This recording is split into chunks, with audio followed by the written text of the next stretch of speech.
Hello and welcome to a brand new Auto Express series. Welcome to the Auto Express Underground car park. And we thought we'd start off the series with this, a very special car. It's the new Rolls-Royce Phantom. And here it is. I mean, just look at the sheer size of it. Well, let's just unlock it with the key. I must say the key isn't particularly fancy for a Rolls-Royce, but let's just unlock it. And the spirit of ecstasy rises out from the top of the radiator grille, and so here it is, all 18 feet of British craftsmanship. I mean, the sheer size of this car, it is extraordinary. It is vast with a capital V. It is, I have to say, a really lovely looking car. Okay, it does look very similar to the outgoing Phantom, the Phantom 7. This is the Phantom 8, but it's a bit more elegant. If you look at it inside profile, it's a bit more sweeping, especially at the back here. It is a lot more sporting. And the biggest change really is at the front here, because the old Phantom's slab front is a bit more curvy. It's swept back a little bit more, can you see? And the big Pantheon grille is different on this car. It's a bit more like the Ghost, larger than the Ghosts, but it's more flared in compared to the old Phantom. Well, let's just hop in, shall we? Of course, the interior is absolutely stunning, and new feature on the new Phantom is automatic closing door. So all I've got to do is press this button up here and the door closes, and now we are in the sanctuary of a Rolls-Royce. Okay, briefly, well, one of the new features of this car is this. It's called the gallery. You can't see this, but this is behind a sheet of glass. But Rolls-Royce is making a big thing about this. This is their way of allowing the Phantom to be more bespoke, because you can choose anything you like in here, anything. It's 3D, as you can see. You can choose your clock. There's no Breitling clocks like you find in a Bentley in here, but Rolls-Royce's own clock, and you can choose from all sorts of different ones. This is mahogany, and I have to say, it does look as though you're sitting inside a 1940s wireless, doesn't it? A 1940s radio. It is a lovely slab of wood. And so yes, this is the interior. It's all about simplicity with a Rolls-Royce. There is quite a bit of BMW technology on board, obviously, because Rolls-Royce is part of the VW group. But unlike a 7 Series, which shouts all about the technology, this is a Rolls-Royce, and life for the Rolls-Royce owner is very easy. So all the technology is discreet, and you're thinking, where is the infotainment screen? Where is the infotainment controller? Well, we just pop this open, and there it is, and up pops the screen. It's a simplified version of BMW's iDrive system.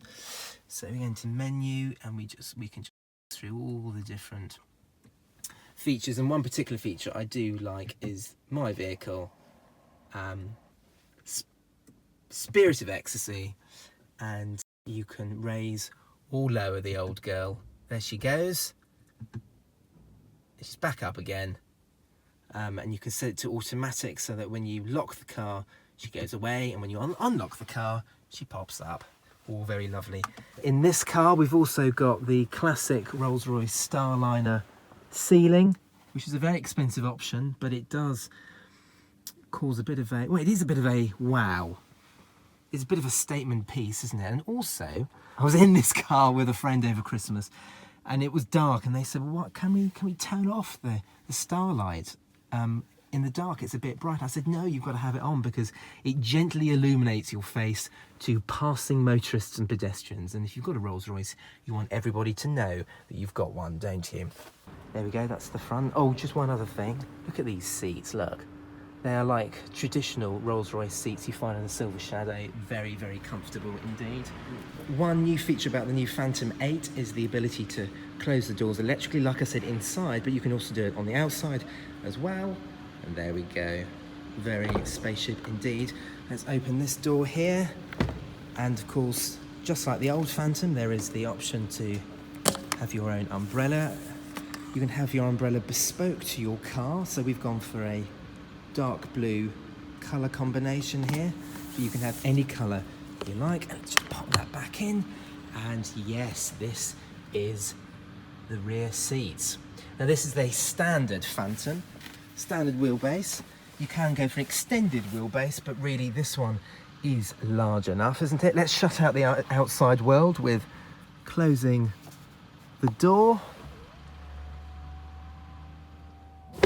Lovely. And now, once again, we're in the sanctuary of the rear seats. And look at these, all this lashings of mahogany wood trim. It does feel very, very special. Now, this is the standard wheelbase Phantom, like I just said, and we've got the 5-seater format. I mean, if you lift up this, there is an occasional seat there, but really, I don't think most owners are going to be using that. So let's just pop this back down again, and while we've got it open, let me just show you this. Pull this down. You probably know full well what's behind here, but I'm going to show you anyway. It is, of course, a fridge, which is large enough for one bottle of champagne, and these are the crystal glasses that come as standard with the fridge. And as you'd expect in a Rolls-Royce, they are very elegant and also quite Art Deco. And Art Deco really is the theme of the Phantom. It has been with the relaunch of the Phantom in 2003, the Phantom 7, and this Phantom 8 really does continue things. So you're probably wondering, where are all the toys? Well, once again, like up front, it's all hidden away. So there's a little chromium button here, and if I press that, this electrically slides down. And if I go to my centre console here, this is just a little cubby, nothing too special, but if we press this button here, there is another iDrive controller, and if I press on the right screen, this slides out, and it does show that I'm currently listening to the radio, but there's a variety of options on here: media, radio, communication, so I can phone people. I can look at the navigation, so I can check that James up front is going in the correct direction. There we go. And so that is that, really. So there we have it then. That is the Rolls-Royce Phantom. You can read more about this car. There'll be a link popping up on screen to the full review of this car. But in the meantime, let us know what you think in the comments section below. But for now, thanks very much for watching. See you soon.